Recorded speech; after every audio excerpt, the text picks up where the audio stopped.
buenas tardes, excelente tarde para todos.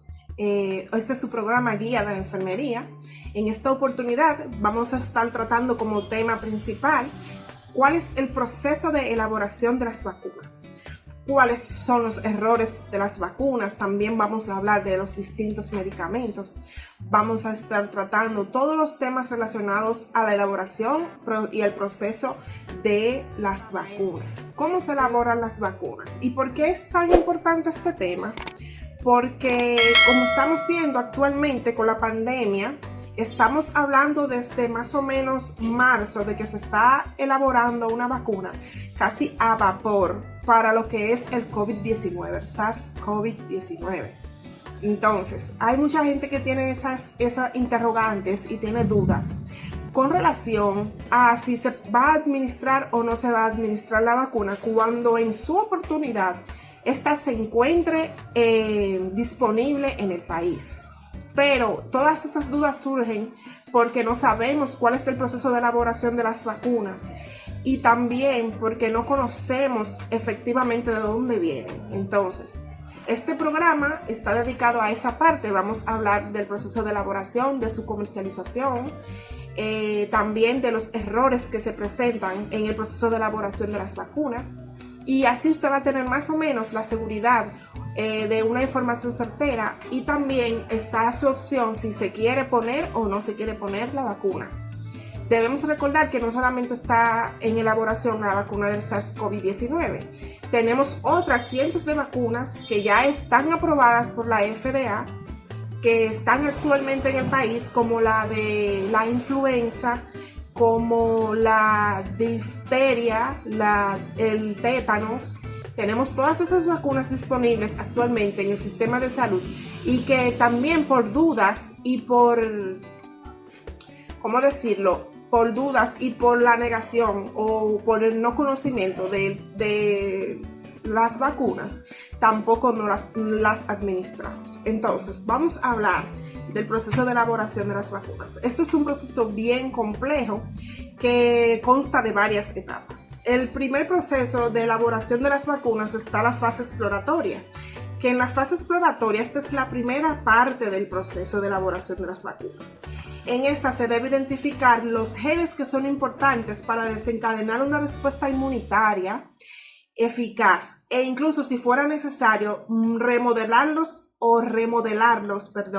genéticamente para incrementar su eficacia. En esta parte se debe de conocer el modo de transmisión de la enfermedad, se debe de conocer la enfermedad en sí. O sea, esta parte va dedicada específicamente a conocer la enfermedad, cómo entra al cuerpo, cuál es el agente patógeno en sí, también cuáles son los factores responsables de su poder patogénico. O sea, todo cómo conocer. Usted tiene que saber estrictamente todo lo relacionado a la enfermedad que usted le va a buscar la vacuna. Y este es el primer proceso, la fase exploratoria, que es donde usted va a conocer a detalle todo lo relacionado a la vacuna. Entonces, en la fase preclínica, que esta es la segunda parte del proceso de elaboración de las vacunas. En esta fase, el proceso de elaboración de vacunas, se debe de verificar su eficacia, si la vacuna funciona y si los antígenos de interés se expresan correctamente o inducen una respuesta inmunitaria, protectora y de seguridad en la persona a la que se le administra la vacuna, y si esta también es bien tolerada. O sea, siempre que se administre la vacuna se va a ver todas estas opciones: si provoca efectos adversos, si da temperatura, si se hace chagoma de inoculación en el lugar donde se inyecta la vacuna, si este lugar se dematiza, si hay temperatura local. Todo eso se va a evaluar en este proceso, en la fase preclínica. También estos estudios pueden sugerir la dosis inicial de la vacuna. También es un método seguro. Y siempre se van a evaluar, siempre se van a evaluar todos los efectos adversos que puede provocar la vacuna. Esta es la fase preclínica. En el desarrollo clínico de la vacuna, este se divide en 3 fases.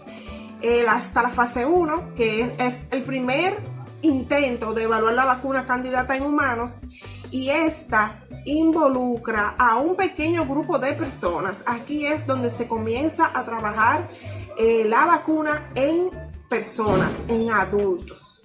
Este grupo comprende entre 20 a 80 personas, o sea, tiene una muestra determinada entre 20 a 80 sujetos. Si la vacuna está destinada a niños, de todas formas se trabaja en adultos para luego ir disminuyendo las edades de acuerdo a que esta llegue a su tercera fase, que vamos a estar hablando de ella más adelante, y se vea su seguridad. Entonces se va disminuyendo el rango de edad hasta completar con los niños. Las pruebas de esta fase evalúan la seguridad de la vacuna y determinan el tipo y el alcance de la respuesta inmune que la misma provoca en el ser humano. En la fase 2, el grupo se amplía. Recuerden que estamos hablando del tercer proceso, que es el desarrollo clínico. En la segunda fase de este proceso, el grupo se amplía a varios cientos de individuos para estudiar las diferentes dosis en personas que están infectadas o en grupos de riesgo y también asintomáticos. Estos ensayos también son aleatorios y bien controlados. El objeto de esta segunda fase también es estudiar la seguridad, la inmunogenicidad, que es la capacidad que tiene el sistema inmunitario de reaccionar frente a frente a un antígeno,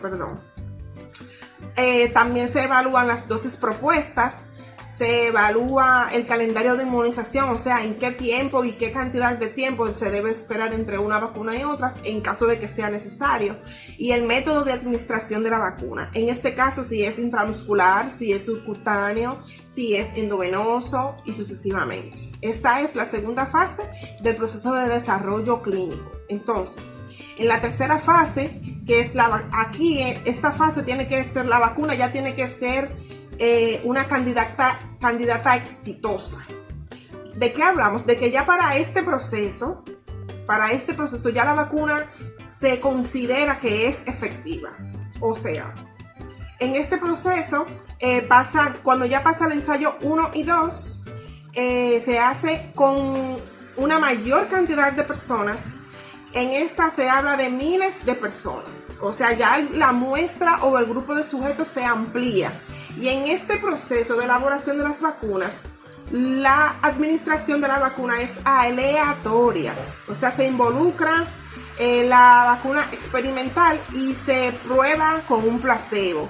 O sea, dentro de esas personas, dentro de esas miles de personas, se administra una vacuna y se administra un placebo. Debemos recordar que el placebo no tiene medicamento o no tiene la vacuna, es solamente, en algunos casos se utiliza solución salina o en otros casos se utiliza una vitamina, se utiliza otro medicamento.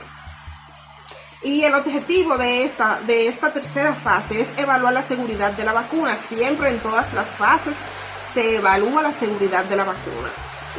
Dado que en algunos efectos secundarios, también esta es otra parte importante, algunos efectos secundarios se pueden presentar entre la tercera fase que no se presentaron en la segunda y en la primera. Por eso también en la tercera fase se evalúa si hubo efectos secundarios que no estuvieron presentes en la segunda y en la primera fase. Por eso es importante que se llegue siempre a esta tercera fase, aunque ya en la segunda fase del proceso del desarrollo clínico, las vacunas se pueden considerar exitosas. También tenemos el proceso de post-comercialización, que ya esto es cuando la vacuna está aprobada. ¿Qué ha pasado con la vacuna que está trabajando las empresas rusas o el país ruso? Con relación a la AstraZeneca, que la trabaja Estados Unidos y que ha habido mucha controversia con relación a estas vacunas, se tiene entendido es que las compañías rusas ya estaban elaborando una vacuna para el ébola y también estaban trabajando vacunas para el COVID.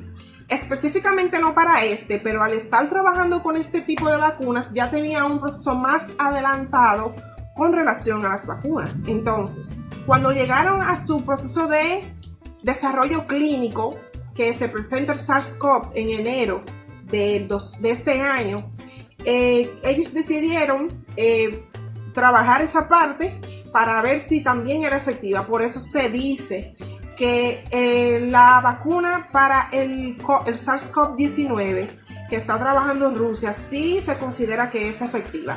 Aunque ellos estuvieron trabajando la inscripción y comercialización de la vacuna cuando estaban en el segundo proceso de desarrollo clínico.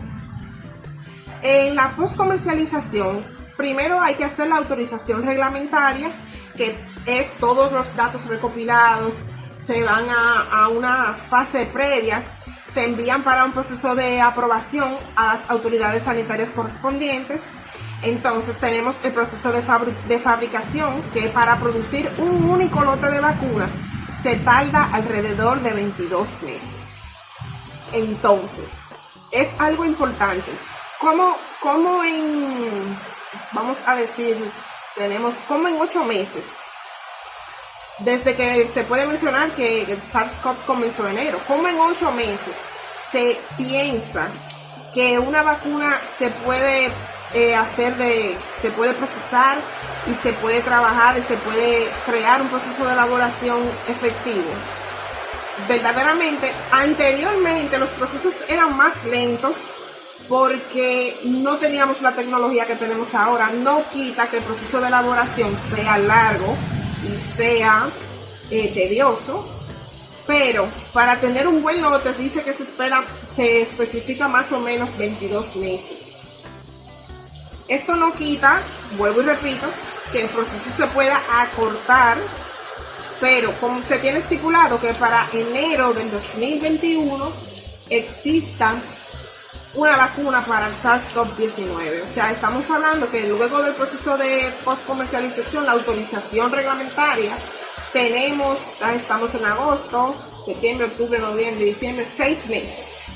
O sea, lo que se va a hacer en 22, lo que se debe de hacer en 22 meses, se va a hacer en 5 meses. Pero entiendo que también es por el estado de emergencia que tiene no solamente la República Dominicana, sino todo el mundo, porque es una pandemia.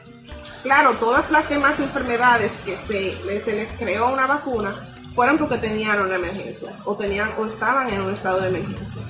También se trabaja el control de calidad. Todo esto es en la postcomercialización de la vacuna, que durante el tiempo de producción de esta se dedica un 70% de su tiempo al control de calidad de la vacuna. Todo esto es del proceso de elaboración de las vacunas.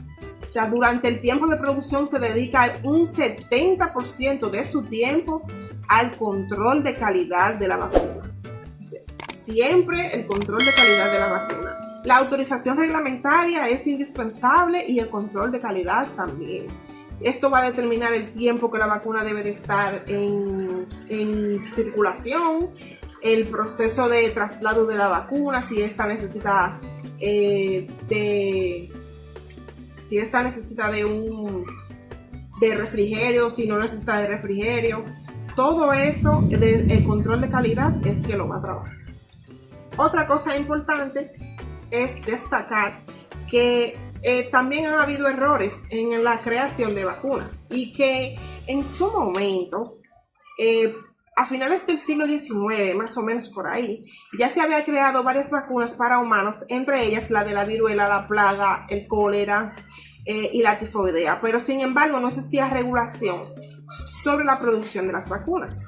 Entonces, el 1 de julio de 1902, el Congreso de Estados Unidos aprobó una ley para regular la venta de virus, sueros y toxinas, también de productos análogos, y posteriormente se conoció como la Ley de Control de Productos Biológicos, que esta ley no se encuentra estipulada en ninguna legislación federal. Específicamente estamos hablando de Estados Unidos. Pero las entidades encargadas para trabajar esta parte de la regulación es la Ley de Servicios Públicos de Estados Unidos, que fue creada en el 1944, ordenó que el gobierno federal emitiera autorizaciones oficiales para los productos biológicos, incluidas las vacunas. Todo esto pasó después de un incidente que ocurrió en San Luis en 1901 con el proceso de elaboración de una vacuna para la difteria. Esto todo relacionado con un caballo llamado Jean, que fue quien proporcionó el suero con el que se creó la vacuna para la difteria, pero el caballo ocasionalmente estaba infectado con tétanos, lo que ocasionó que 30 de esos niños que fueron vacunados en ese entonces para la vacuna de la difteria murieran por el tétanos, que no se había diagnosticado en el caballo. Y posteriormente el caballo, aunque de su suero se pudo hacer la vacuna para la difteria, posteriormente el caballo tuvo que ser sacrificado por haber contraído el tétanos. Esto es uno de los errores de las vacunas, y por eso se han creado instituciones que velan por el buen uso y las buenas regulaciones, también creando leyes y creando controles de calidad para el proceso de elaboración de las vacunas. Déjame ver. Sí, dice que Jean, este caballo llegó a producir más de 30 litros de suero para la elaboración de la vacuna. Dentro de también están los errores, no solamente con las vacunas, también con los medicamentos. Debemos recordar que son todos los medicamentos, todas las vacunas pueden salir de plantas, pueden salir de animales, y que estas se trabajan hasta encontrar en qué pueden funcionar, y también cuál es su potencial para mejorar la salud de las personas.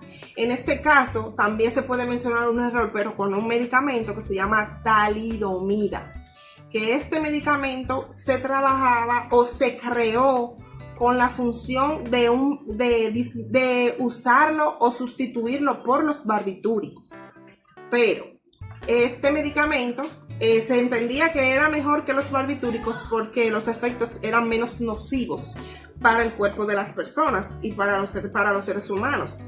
Este medicamento se sintetizó en Suiza en el 1953, pero según unas investigaciones que se habían hecho en ese entonces, determinaron que las mujeres embarazadas a las que se le administraba ese medicamento, los niños nacían con malformaciones, y se confirmó que era la talidomida que tenía efectos teratogénicos en el feto, y por eso se había incluido o se había confirmado que el uso de este medicamento y los niños que habían nacido con malformaciones en esos momentos eran causados específicamente por la talidomida.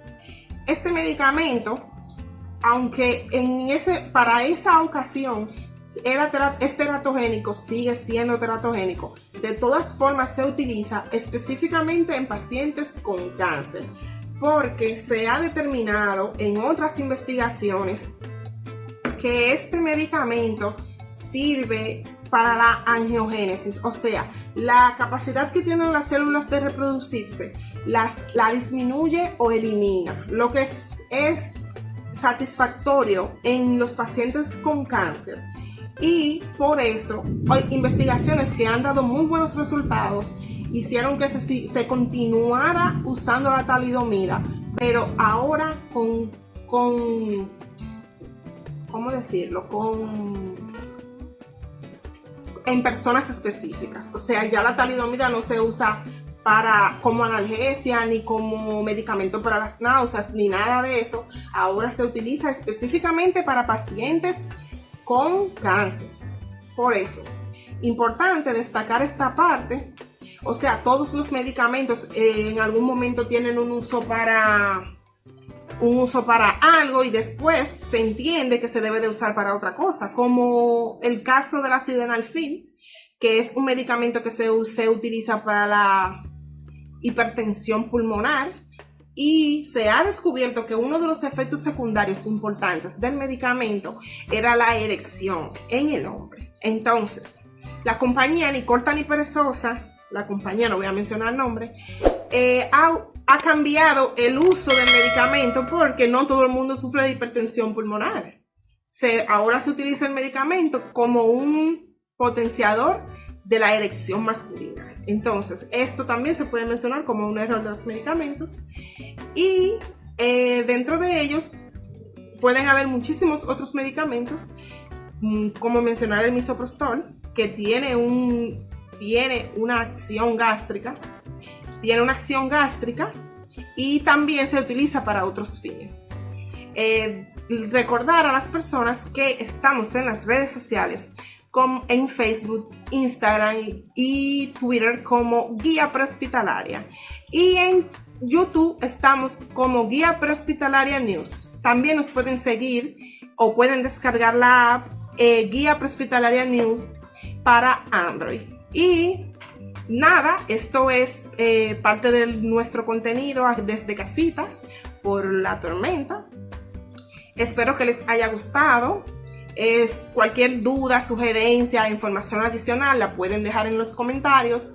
Estamos para responder todas sus preguntas. Cualquier tema que quieran que tratemos, también lo pueden dejar en los comentarios. Y espero que les haya gustado el contenido de este programa del día de hoy. Gracias a todas las personas que nos siguen y dan like y también reproducen el contenido del programa, y nos vemos la próxima semana con otro tema interesante. Así que gracias y nos vemos.